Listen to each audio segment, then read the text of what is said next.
para que los congresos focalicen su atención y sus recursos en hacer lo que deben hacer, que es legislar y ejercer funciones de control político y presupuestario sobre el Poder Ejecutivo.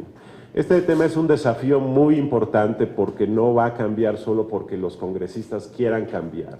Allá afuera, en las calles, en las comunidades, en las colonias del país, hay una cultura muy arraigada de que los legisladores tienen que traer los beneficios materiales porque si no los traen, no me sirve como representante.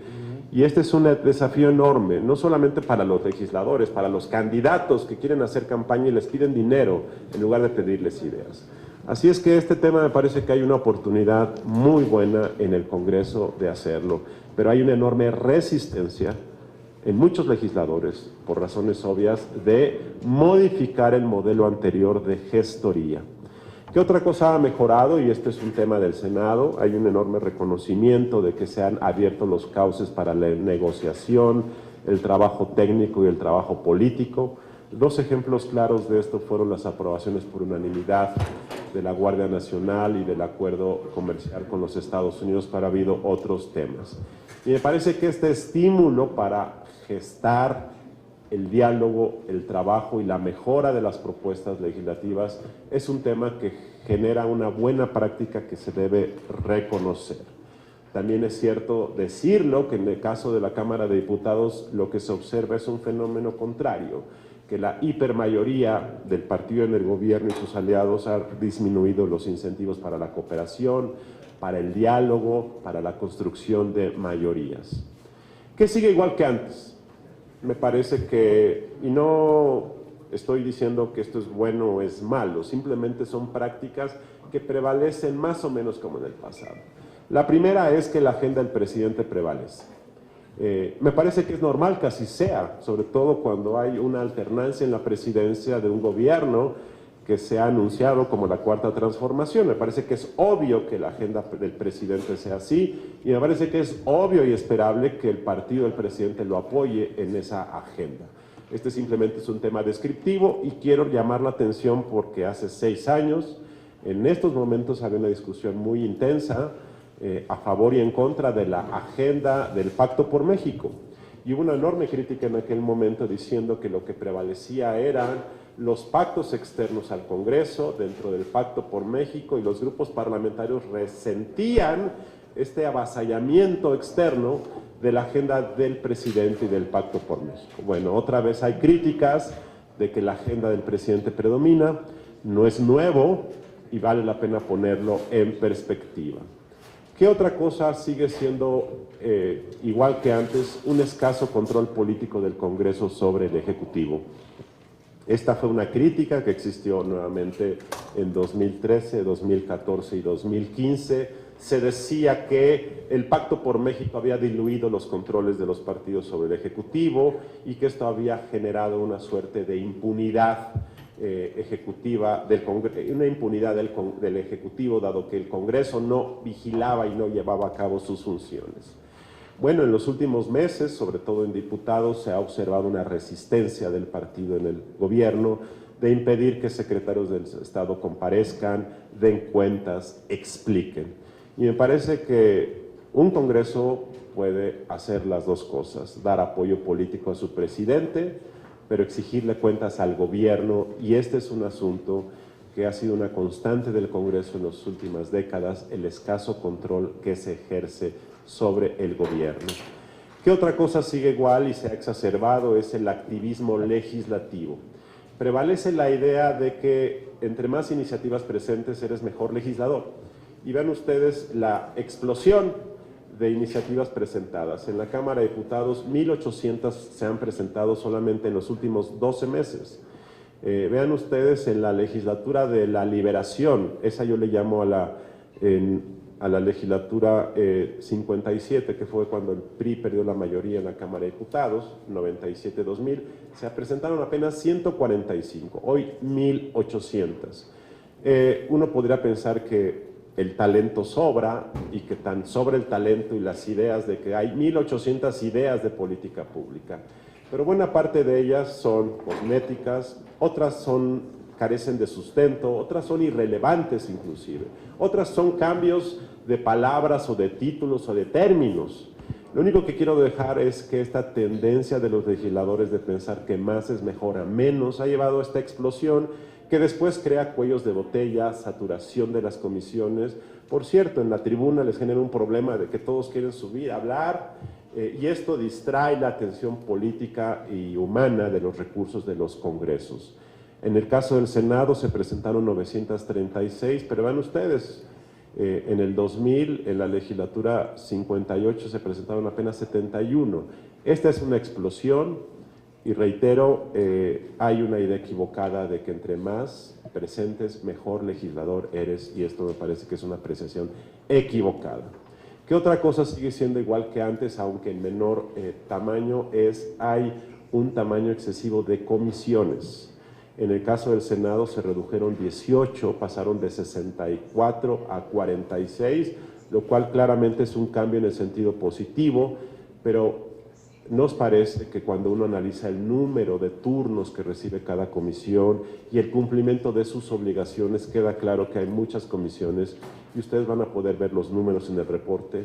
Cuando ustedes ven los turnos, y hay comisiones que reciben 200 o 300 turnos en el año, y hay otras comisiones que reciben 1, es claro y evidente que hay muchas comisiones que son más para otorgar títulos nobiliarios o para la negociación política que una respuesta a una necesidad real. Por cierto, en el caso del Senado, el número promedio de comisiones en las cámaras altas en el mundo es de 17, y en el caso de las cámaras bajas el promedio mundial es de 14. De tal forma que esta es una agenda pendiente, se ha avanzado, pero me parece que debería de avanzarse mucho más en el futuro. ¿Qué cosas nos preocupan? Ha habido violaciones al proceso legislativo. Hay dos casos que vale la pena destacar. En el caso de la Ley Federal de Remuneraciones de los Servidores Públicos, no se siguió el proceso legislativo adecuado, y tan no se siguió que se hizo a la carrera, se hizo mal, no había necesidad de querer sacarlo rápidamente, y tan es así que el problema sigue ahí, con muchos amparos, muchos recursos jurídicos, y otra vez van a tener que ir a reformar la Constitución, a adecuar esta ley por haberlo querido hacer rápido. Y este tipo de cosas por hacerse rápido se hacen mal, y me parece que ese es un mal ejemplo. Otro tema que llamamos la atención es la aprobación del Plan Nacional de Desarrollo. Este plan no cumple con los requisitos de la Ley de Planeación y claramente no va a servir para conducir el desarrollo del país, y son dos ejemplos que me parece que llaman la atención poderosamente. Concluyo con 5 desafíos y con esto termino. Me parece que un desafío permanente es la profesionalización del Congreso en el tema de la función de las comisiones, de los centros de investigación. El segundo es el tema del sistema de comisiones. Las comisiones no son tan atractivas como la tribuna, y eso ha generado que éstas sigan siendo cuerpos deficientes en su funcionamiento, en cosas tan simples como la falta de quórum, como la falta de reuniones, como el iniciar una hora tarde, que son cosas que minan en la fortaleza del sistema de comisiones. El tercero son las prácticas clientelares que existen en toda la política mexicana y que obviamente se reproducen en los salones de los poderes legislativos. Ese es un tema muy importante. El cuarto me parece muy relevante. Me parece que es esperable que el Congreso le dé el apoyo político a su gobierno para que cumpla su agenda de cambio. Pero me parece que a la vez puede haber un contrapeso que minimice el error y contenga el abuso del poder.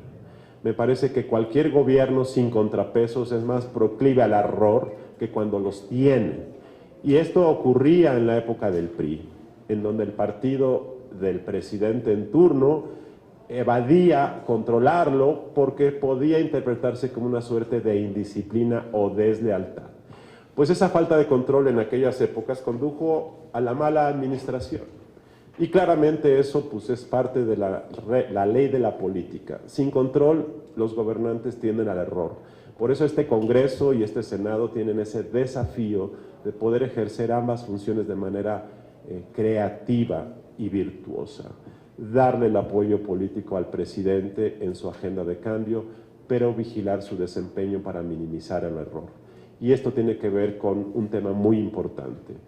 Si este Congreso y esta legislatura en este primer año le ha dado al gobierno los cambios legislativos para llevar a cabo su proyecto de transformación, me parece que el segundo y tercer año de la legislatura debiese fortalecerse la función de supervisión y de control, de garantizar que las leyes aprobadas se implementen, de garantizar que la política social y sus programas se están ejecutando correctamente, de garantizar que la Guardia Nacional se está desplegando y está cumpliendo sus funciones. Creo que esa labor del Congreso será el mejor trabajo de cooperación que pueden hacer con el Poder Ejecutivo. Muchísimas gracias.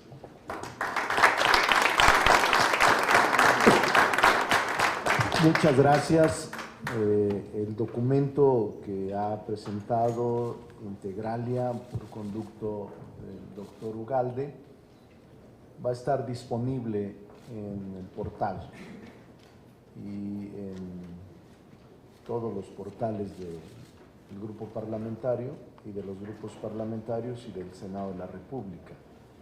También se distribuirá a cada uno de los senadores para revisarlo y emitir nuestra opinión. Lo vamos a ver con cuidado. Por lo pronto le agradecemos mucho al doctor Ugalde que nos haya presentado este resumen, esta síntesis, y lo revisaremos con cuidado y con detenimiento. Hacemos un esfuerzo de análisis y luego lo conversaremos. Por lo pronto nos parece muy importante que se siga generando este tipo de estudios para mejorar nuestro trabajo legislativo. El hecho de que haya reconocimientos o cuestionamientos a nuestra labor es normal en una sociedad como la nuestra, así la entendemos y así la acatamos y así la valoramos. Muchas gracias, doctor. Gracias. Y estaremos pendientes. Buenas tardes a todos.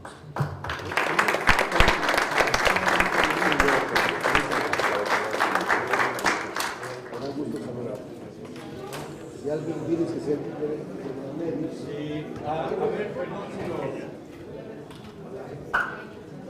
si alguien de los medios desea abordar, les pido su atención, por favor, si alguien de los medios